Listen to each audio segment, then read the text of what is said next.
Welcome back to my safari. This is Mami. Thank you for tuning in. Thank you for joining, and thank you for subscribing on my channel. For the newcomers, thank you for being here for this last video of 2023. Thank you very much. It has been a beautiful 3 months of ride, and I'm so grateful for all of y'all. And we are looking forward to New Year. Inshallah, we'll get to see it, and I hope Christmas was wonderful. Let's dive in. Today, we will talk about a sensitive topic, which most likely those who are Africans or have African um, families back home, we are the one that you will understand more because it's pretty much cultural. But at the same time, I think even here there is some cases that few people can relate to. This pretty much is, do I have a say of the life a person who I'm contributing financially live? If I help you financially, do I have a say of how you regulate your life? Do I have a say of how many children I can help you with, and when you shouldn't continue having kids? Oh yes, I went there. Do I? Do I have a say of lifestyle you live in? If I help you to financially, do I get a chance to say, how do you buy new hair? But why last week you didn't have school fees for your children? Good Lord. This is the end of the year, and this is one topic I want to dive in. So let's go in. Yes, it is essential to talk about these issues, which are very sensitive, but they are close to my heart. I have if my parents watch this, they'll be like, no, she didn't, because we had this discussion several times. When I was back home, when I'm here, I'm like, how do you help this person dowry for the wife, the home to take care of this wife, the capital, the business, first child is schooling, dressing, everything. Second child, third, fourth, we are child number 5. And I'm like, Mom, are you still doing this? And she's like, yeah. I'm like, why don't we talk about it? Why don't we talk about it? Contraceptive here. Oh, no. Children are there is the richness of the poor. Oh, okay. So the children are the richness of the poor, while when they're heading toward that richness, whatever that's supposed to mean, somebody else has to give a support. I mean, these are situation issues that no one like to touch because they're very sensitive. But to me, my intention of having this channel is to share my outlook of situations, my in look of situations, who I am as a person, behaviors, habits, characters that I have been able to modify, change, abolish, attract new ones. Same as the things that irritates me as a person, and so I don't think I need any boundaries of what I can speak of, because I don't mention names. But I think as a society, it's important to look at these things. And when I say even here, I mean it. There are families where someone is a drug addict, she's popping kids, grandmother is taking care of the kids, grandmother is the 80s, 70s, or the kids are going to the system, foster care. And you ask yourself, can somebody help this person and help them not being able to, not having more kids? Because if you cannot be there as a parent, as a mother to these kids, why are you having them? And the guys, all, that's another story. If you, how you having 7 kids and you are a deadbeat? You're having 3 kids and you're deadbeat father. You don't help your children, and then somebody else. My point is not, you can have as many kids as you want if you can take care of them. But, and I think that is morally perfectly correct.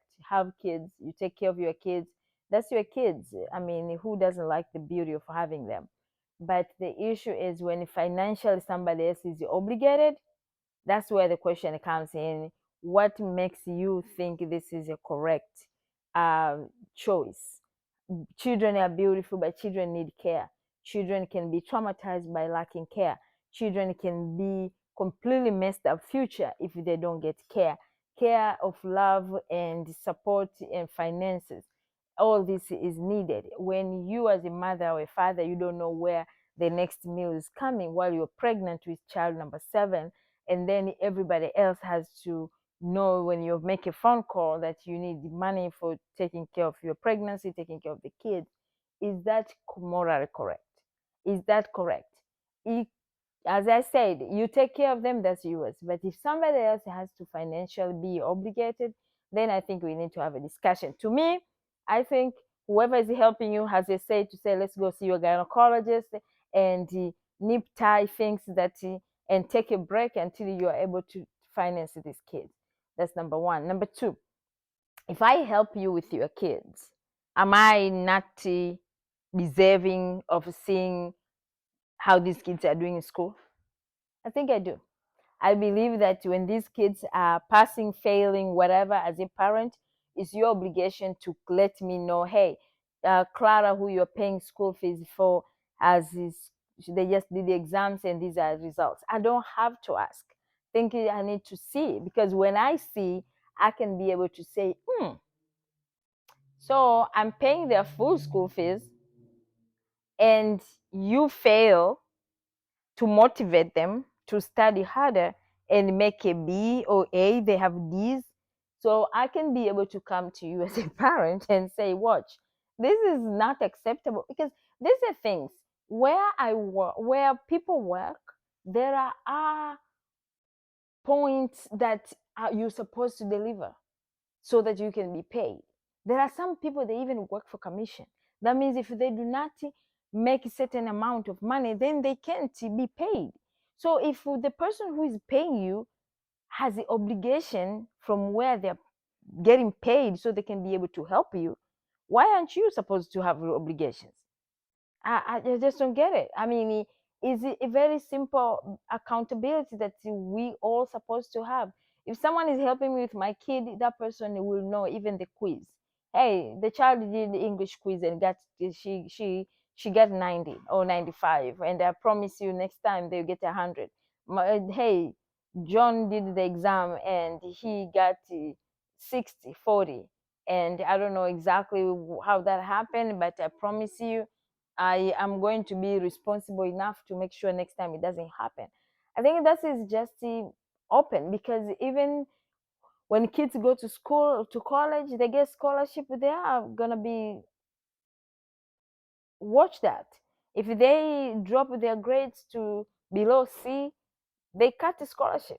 So if the other the person who you don't know and you're not affiliated with can cut off your I mean the assistance they give you, which you qualified to begin with. You qualified because your grade were high. You got that.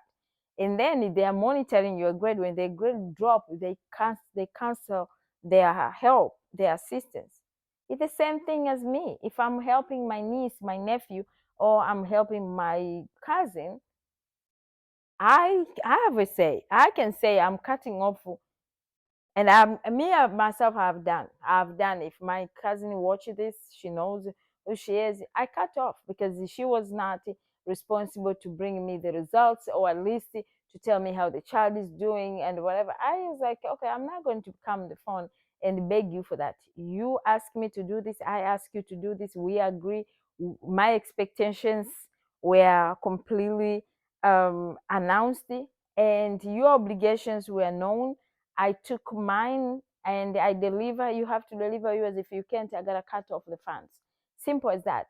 This would have helped a lot of, especially the parents. I'm not talking about Baba and the child. I always used to ask my mother, if my cousin live here, why are you the one screaming at them to do school? Where are their parents? But I realized this, and I think you're gonna relate to this. This is where the problem comes.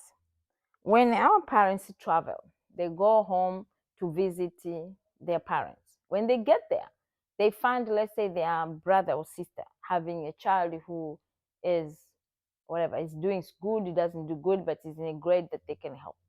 They offer themselves. Hey, I can help him or her. Let me go with him to the city, and I'll make sure she goes to school. That's where the problem is. That's it. That's what the problem is. You were not asked to do. You offered. So the whole idea falls into your foot. You have to do it because you offered it. But if the parents were the one to come and say that, hey, I need help with my child. She's very smart, but unfortunately, where we live, there is no resources for her to advance or him to advance to the academically high level that she could be able to sustain to sustain studies, and she can be able to go to college or whatever universities and be able to help themselves and to help me. So I'm asking you to help me. When someone come like that, it's easy for you to say, okay, let's go to the negotiating table. This is what I want.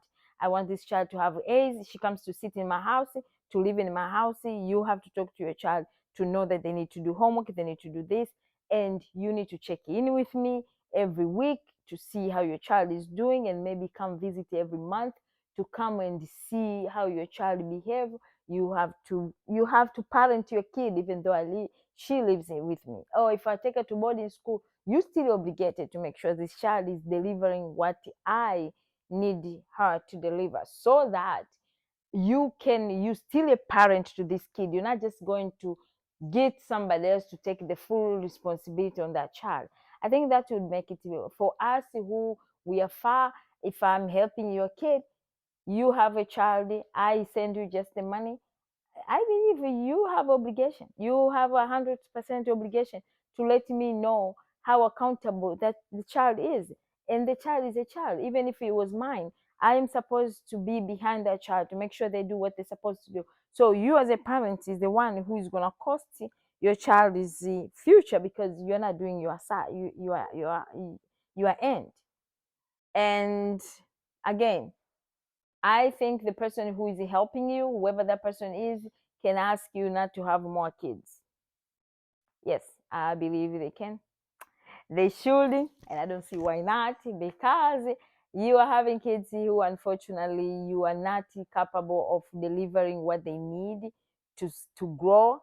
So yeah, it's completely okay for them to sit down with you and talk about contraceptive. And I know it's between you and your husband, or the husband, brother, between you and your wife, but as long as you mention that when they come here, they all come with their own blessings, and their blessing come through me or whoever is watching this, I think the blessing carrier can tell you, I think no more. I believe that you need to take a rest so that you can take this lifting of me than if you continue having kids and I'm here continuing helping them. That's it. I wish you a happy 2024. I hope it's going to be the year of joy, courage, happiness, fulfillment, opening up, talking about hard things, controversial things in um, in a way that we all understand each other without having conflicts. And more so, I'm really grateful I started this journey in October, and this coming end of December is more than 12 weeks.